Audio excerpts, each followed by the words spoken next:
Oh yeah, it's that time again. We get a new season of Fortnite. Oh boy, I can just tell this one's gonna be a good one. You know what? Let's see what the new battle pass is gonna be.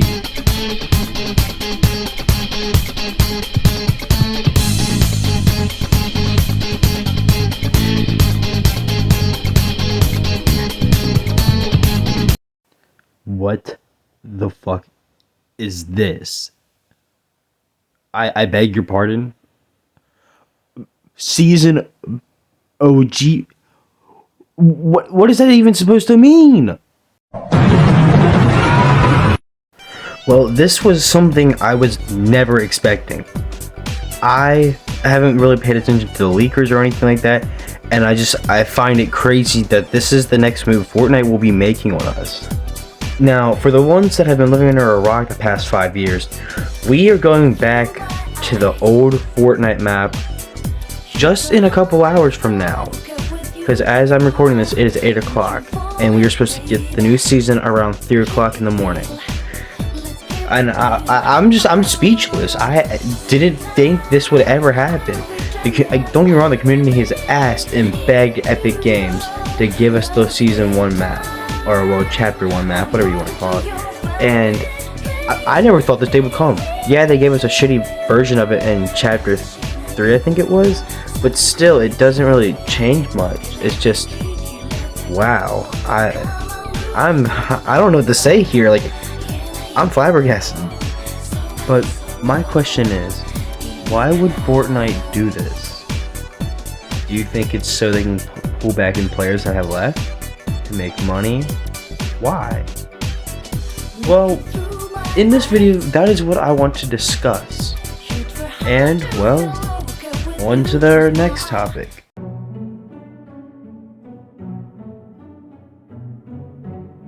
If you ask me why Fortnite is doing this crazy, marketing technique, I believe it's them trying to perform a redemption arc where they try to pull in the people that left after Chapter 2 came out and trying to bring back the people that thought the game has just turned to nothing and it was worthless and a waste of time. People are kind of just done with Fortnite, or well, they were, because with all the collaborations and stuff, it's gotten out of hand, and the community has really ruined the game like how most communities ruin everything else. And people just want to be able to enjoy the game. People want it to be how back in the day no one knew how to build, or no one was pros besides people like Tfue, TSM Myth, and Ninja. But I also feel like Epic Games is trying to make every player happy. But no matter how hard they try, there will always be that select group that just whines and complains that, oh, we're getting the old map back, but the graphics aren't the same, or ew, a new map, or because no matter how hard Epic tries, they will never hit the bullseye and make everyone in the community happy. They'll make the majority 85% happy, but then you saw that 25% of people that would just whine and complain because it's not how they wanted it, or it's not how it used to be.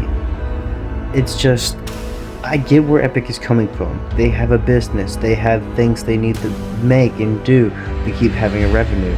But at the same time, it's just, they need to accept that no matter what they do to the game, it's always going to frustrate that small community that just can't be satisfied by anything. Remember how I said that this could be Fortnite Redemption? Well, I think so. I think this is what Fortnite needs. They need to do something that will gain them a whole bunch of hype on social media and traction. I mean, if you look on social media, Fortnite already has so much support for this next season, and if you ask me, I think this will be the most played season that Chapter 4 has ever received. But I could be wrong. This new season could go entirely to shit, but who knows? We will only be able to find out once the season releases and people actually can get into the servers and not wait a hellish queue time. Well, with that, let us move on to the next part. What the hell is that? Holy crap! It's a Yeti! So, I have a few fears that I worry about with this big map change. Number one, being sprinting and mantling, because those were never in the game, and I feel like those shouldn't be implemented into this, big map change, because originally it was really never ever meant for it. And they're also adding zero build, which, if I'm gonna be honest, I really like that they're adding zero build. It kind of makes it feel like, the original Fortnite, where it was only guns practically because no one knew how to build. And I like that. I like that a lot. I know a lot of people are upset that zero build is being implemented, but at the same time, it's practically a core feature now of Fortnite. And I feel like it's going to take me back. It's going to give me a big hit of nostalgia. And honestly, I really want that. I want to feel like I'm playing in 2018 again, or late 2017, I guess you could say, because it's just, I guess it was a time and a place where I was, really happy, and every day that's all I would do was get on Fortnite and play until I had to go to bed, just because it was such a fun game. And now I can hardly play it for an hour. And honestly, I might come out of retirement just to play, the new season. Though when I heard zero build was being added to, the old map, I kind of panicked. I was wondering, how the hell are they going to do this? But according to leakers and Fortnite themselves, there will be like things like zip lines and stuff like that to help the players get around, which I feel like is necessary. And I'm glad they're actually giving a damn about zero build instead of just throwing it out there and be like, all right, here you go. Now, the last thing for this topic exactly is sprinting and mantling. Originally, it was kind of just like running, or, well, back in Chapter 1, there was two versions of getting around. Either by mobility, like cars and stuff like that, or running. And when you think of running, you probably think of sprinting nowadays. But keep in mind, back in Chapter 1, that wasn't a thing. There was no sprinting. And mantling wasn't a thing either. So climbing on things wasn't a thing, practically. You could only build, and that was your way of getting around. And running, and either running or cars and stuff. And now that cars have like a fuel thing, I also wonder how it's going to work out too for that, because back then things like quad crashers and ATVs had no fuel consumption rate. It was just you have to wait a little bit for a cooldown on your boost, and then you can go again. It's just, there's so many things that I'm curious how will things change, but I suppose I won't really find out till tomorrow. And until then, I can only make theories and hypotheses on what will happen.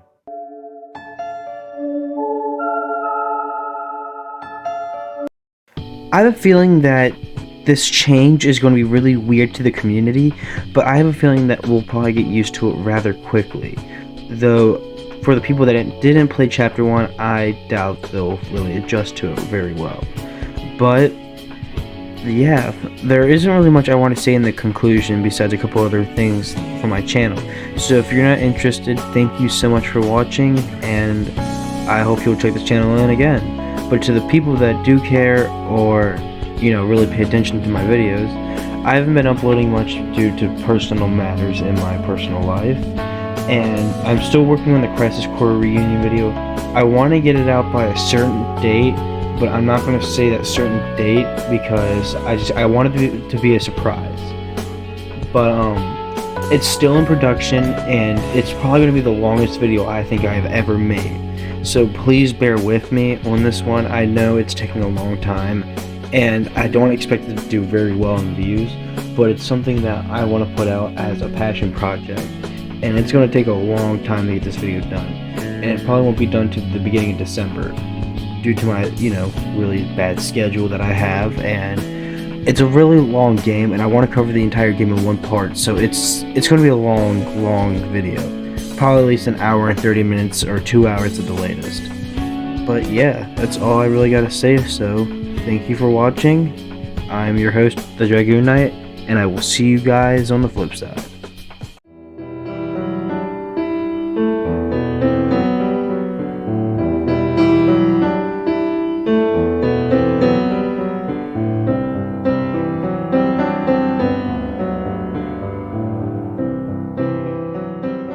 Shut up! All that that awaits you Shut up! I'm warning is a you! somber morrow, no matter where the winds may blow.